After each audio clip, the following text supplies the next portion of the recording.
தமிழக வெற்றி கழகம் என்ற புதிய அரசியல் கட்சியினை நடிகர் விஜய் தொடங்கிய நிலையில் பாஜகவின் பி டீம் தான் நடிகர் விஜய் என்று திருச்சி சூர்யா கூறியுள்ளது பரபரப்பை ஏற்படுத்தியுள்ளது. இது தொடர்பாக அவர் ஒரு பேட்டி கொடுத்த நிலையில் அது தொடர்பான வீடியோ தன்னுடைய எக்ஸ் பக்கத்தில் பகிர்ந்துள்ளார். அந்த வீடியோவில் திருச்சி சூர்யா பேசும்போது, பாஜக கட்சி எப்போதும் தற்போதைய அரசியல் பற்றி சிந்திக்காது, வருங்காலத்தை பற்றி தான் யோசிப்பார்கள். தற்போது கூட பார்த்தால் பாஜக மாநில தலைவர்களாக தமிழிசை சவுந்தரராஜன் மற்றும் CPM ராதாகிருஷ்ணன் ஆகிய மூத்த தலைவர்களை நியமிக்கலாம். ஆனால் அவர்களை ஏன் கையில் எடுக்கவில்லை என்றால், அவர்கள் தற்போது நியமிக்கும் ஒரு ஆளை வைத்து 25 வருடம் மற்றும் 30 வருடங்களுக்கு அரசியல் பிளானை திட்டமிடுவார்கள். தற்போது ஒரு பிரதமர் வேட்பாளரை நியமித்தால் அவர் 15 வருடம் ஆட்சியில் இருக்க வேண்டும். இதே போன்று மற்றொரு பிரதமர் வேட்பாளரை நியமிக்கும் போது அவர் அடுத்த 15 வருடம் ஆட்சியில் இருக்க வேண்டும்.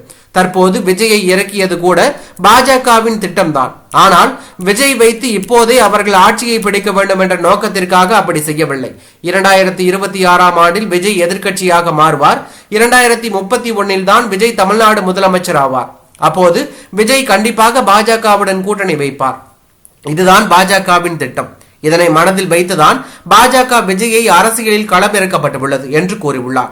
மேலும் போக போக பாஜகவின் பி டீம் தான் விஜய் என்பதை மக்கள் புரிந்து கொள்வார்கள் என்று அவர்கள் கூறியுள்ளது பரபரப்பை ஏற்படுத்தியுள்ளது.